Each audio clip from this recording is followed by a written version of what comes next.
Welcome in another video of physics student. Last lecture में हमने Thompson atomic model का detail study किया था। तो आज के इस वीडियो लेक्चर में हम रुदरफोर्ड एटॉमिक मॉडल का डिटेल में स्टडी करेंगे। तो शुरू करते हैं आज का ये video. So next topic of syllabus is the Rutherford's atomic model.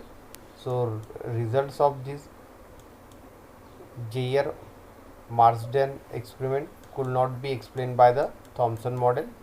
So in that model, the positive charge was uniformly spread over a large sphere constituting the atom. ठीक है, तो इस मॉडल में जो है पॉजिटिव चार्ज जो uniformly spread हुआ है, ठीक है, लार्ज स्पीयर पे, दैट कंस्टिट्यूट्स द एटम। ठीक है, तो जो लार्ज स्पीयर है that consist of atoms, so in that positive charge will be a distributed. So the volume density of positive charge would thus be a very small, and all of the incident alpha particles will get deflected only through very small angles. ठीक है, तो यहाँ पे जो volume density है positive charge का on this sphere, it is very small. ठीक है, तो जिसका वैल्यू एकदम कम है। ठीक है, एंड जो इंसिडेंट अल्फा पार्टिकल्स है, ठीक है, the alpha particles are incident, so that is deflected only through a very small angle. ठीक है, तो इस वजह से जो अल्फा पार्टिकल यहाँ पे डिफ्लेक्ट हो रहे हैं, ठीक है, at very small angle. So Rutherford argue that the alpha particles which were deflect back must be encounter a massive particle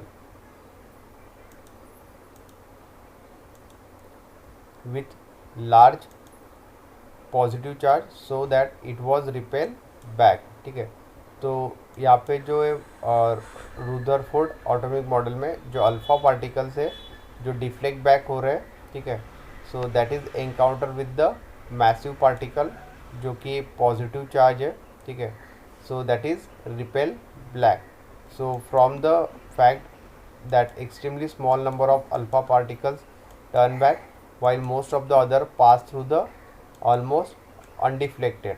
ठीक है, तो जिसमें बहुत ही कम नंबर्स जो अल्फ़ा पार्टिकल्स है वो टर्न बैक हो रहे हैं, मीन्स डिफ्लेक्ट हो रहे हैं। ठीक है, या रिफ्लेक्ट हो रहे हैं। ठीक है, सो अदर जो है वो पास थ्रू हो रहे हैं, दैट इज़ अनडिफ्लेक्टेड है। So he conclude that the positive charge particle in the atom must be a very small in size and must contain most of the mass of the atom. ठीक है, तो इससे जो conclusion निकला है Rutherford model में, ठीक है, तो जो पॉजिटिव चार्ज पार्टिकल्स है एटम में उनका जो साइज़ है वो स्मॉल है। ठीक है, and that contains the most of the mass of atom. ठीक है, तो most of the mass of atom will be a due to this positive charge particle. So from the experimental data, the size of this particle was found to be a 10 femtometer, that is 10 into raised to -15।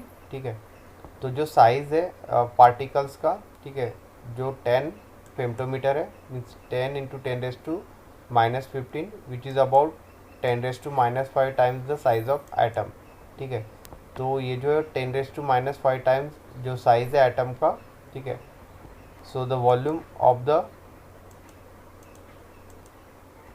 particle was thus found to be about 10 raised to -50 times the atom of। ठीक है, तो यहाँ पे जो volume है particle का, ठीक है, जो फाउंड हुआ है 10 raise to -50 times the atom volume. So he called this particle as a nucleus of atom. ठीक है, तो ये जो पार्टिकल है इसको यहाँ पे न्यूक्लियस ऑफ एटम यहाँ पे नाम दिया है रुदरफोर्ड एटॉमिक मॉडल में। So he propose that entire positive charge and most 99.9% of the mass of atom is concentrated in central nucleus and the electrons are revolve around it in circular orbit। ठीक है, तो इसमें जो theory propose हुआ है Rutherford atomic model में, जिसमें entire positive charge जो कि 99.9% है मास ऑफ एटम के, ठीक है, जो कॉन्सेंट्रेट हुआ है सेंट्रल ऑफ न्यूक्लियस। ठीक है, जो सेंटर में एटम के न्यूक्लियस। ठीक है, एंड जो इलेक्ट्रॉन्स है वो आउटर मोस्ट ऑर्बिट में यहाँ पे सर्कुलर डायरेक्शन में रिवॉल्व हो रहे about this nucleus.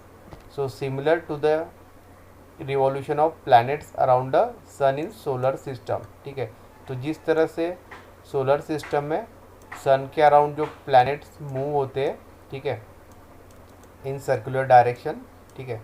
So like that the nucleus is at the centre and जो इलेक्ट्रॉन्स है वो सर्कुलर ऑर्बिट में यहाँ पे रिवॉल्व हो रहे हैं regarding the nucleus. So that is the proposed theory in this Rutherford atomic model.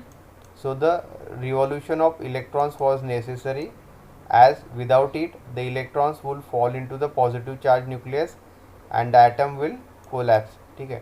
तो यहाँ पे जो रिवॉल्यूशन है मीन्स जो इलेक्ट्रॉन्स है सर्कुलर मोशन में यहाँ पे घूम रहे हैं, ठीक है, तो ये नेसेसरी कंडीशन है, ठीक है। अगर ऐसा नहीं होगा तो इलेक्ट्रॉन जो है वो फॉल हो जाएंगे, ठीक है, एंड जो मिक्सअप हो जाएंगे पॉजिटिव चार्ज के साथ जो कि न्यूक्लियस में है, ठीक है, एंड उसकी वजह से जो एटम है वो कोलैप्स हो जाएगा, ठीक है। So therefore the revolution of electrons are necessary condition. So the space between the orbits of electrons which decide the size of atom, ठीक है। तो जो स्पेस है जिस ऑर्बिट में इलेक्ट्रॉन्स मूव हो रहे हैं या रिवॉल्व हो रहे हैं, ठीक है, तो वो साइज ऑफ एटम डिसाइड करता है यहाँ पे। And the nucleus is mostly empty, ठीक है। जो न्यूक्लियस है एटम के सेंटर में वो मोस्टली एम्प्टी होता है, ठीक है, and the electrons are revolving around this nucleus, so that will decide the size of atom. Thus most of the alpha particle pass through this empty space, ठीक है। तो मोस्ट ऑफ द जो alpha particles है वो pass हो गए through this empty space between the nucleus and the electrons revolve, ठीक है, and the undeflected and a few of them are direct in line with the tiny nucleus and are extremely close to it, so that will get repelled and get deflected with the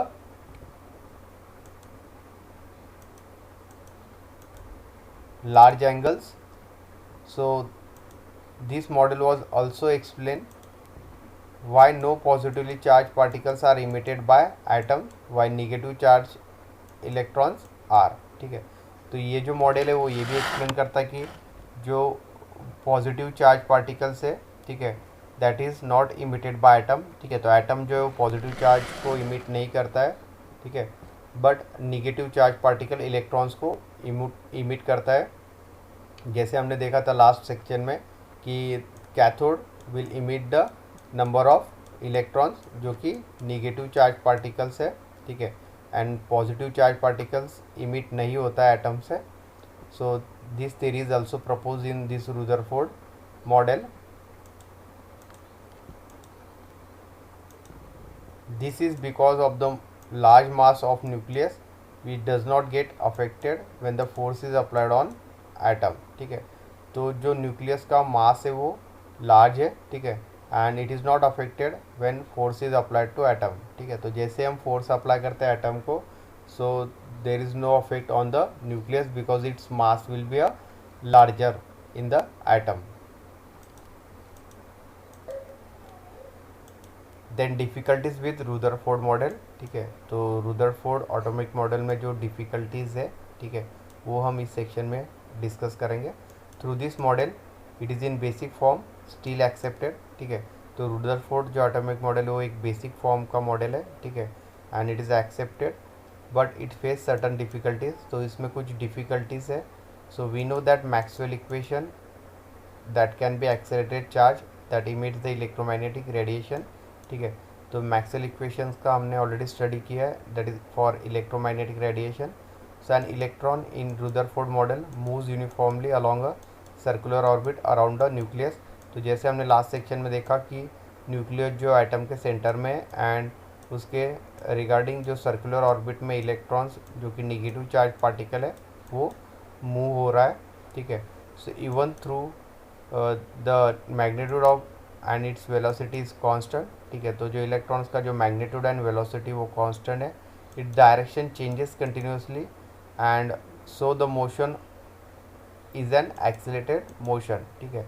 तो जो direction continuously change हो रहा है, ठीक है, उसकी वजह से जो मोशन वो है accelerated motion. So therefore the electron should emit the electromagnetic radiation continuously, ठीक है। तो इसी वजह से जो इलेक्ट्रॉन्स है इलेक्ट्रोमैग्नेटिक रेडिएशन कंटिन्यूसली इमिट करते and also emits radiation, it's energy will be decrease and consequently, ठीक है। तो इसी वजह से जो है रेडिएशन इमिट्स करते हैं इलेक्ट्रॉन एंड उसकी वजह से एनर्जी जो है वो इलेक्ट्रॉन्स का वो डिक्रीज हो रहा है, ठीक है। The radius of its orbit will also decrease continuously, ठीक है। तो जो रेडियस है ऑर्बिट जिसमें इलेक्ट्रॉन्स मूव हो रहे हैं सर्कुलर मोशन में, सो that will also decrease continuously due to the emission of energy by the electrons. It will then spiral into nucleus, causing the atom to collapse and lose its atomic properties. So as the electron loses energy, its velocity changes continuously, ठीक है। तो इस तरह से जो energy है electron अगर loose करता है तो उसकी वजह से जो है उसमें वेलोसिटी जो है वो कंटिन्यूसली चेंज होगा and the frequency of radiation emitted will also change continuously, and जो फ्रीक्वेंसी है रेडिएशन इमिट करने का, ठीक है, वो भी कंटिन्यूसली यहाँ पे चेंज होगा and it will then spiral into nucleus, ठीक है। तो यहाँ पे जो मोशन होगा इलेक्ट्रॉन्स का वो स्पायरल होगा regarding the nucleus, that will cause the atom to collapse because electron जो नेगेटिव चार्ज पार्टिकल है that will be a mix with the positive charge particles and atom will be collapsed and loses its atomic properties. So firstly, most of the atoms are very stable, and secondly they do not constantly emit the electromagnetic radiation and definitely not of varying frequency. So the atoms have to be given energy, for example by heating, for them to be able to emit the radiation, and even then they emit the electromagnetic radiation of a particular frequency as we'll seen in the next section. So Rutherford models fail to on all these counts, ठीक है। तो यहाँ पे जो atoms जो है matter के वो स्टेबल है, ठीक है। एंड सेकंड रीज़न है कि they are not constantly emit the electromagnetic radiation, ठीक है। तो एटम जो है वो कॉन्स्टेंटली इलेक्ट्रोमैग्नेटिक रेडिएशन जो वो इमिट नहीं कर रहे, ठीक है। एंड उसकी वजह से उसका जो फ्रीक्वेंसी रेडिएशन का that is not varying continuously, ठीक है। So the atom have to be a given energy, atoms को हम एनर्जी दे सकते हैं बाय हीटिंग मेथड, ठीक है। And after that they will emit the radiation, so this will emit the electromagnetic radiation for particular frequency, ठीक है। तो जो इलेक्ट्रोमैग्नेटिक रेडिएशन होगा, ठीक है, उसका एक पर्टिकुलर फ्रीक्वेंसी होगा जिसको हम नेक्स्ट सेक्शन में कवर करेंगे। तो इस तरह से रुदरफोर्ड मॉडल जो फेल है, ठीक है, ऑन दिस काउंट्स जो हमने यहाँ पे अभी स्टडी किए। तो आज का वीडियो लेक्चर हम यही एंड करते हैं। So thank you.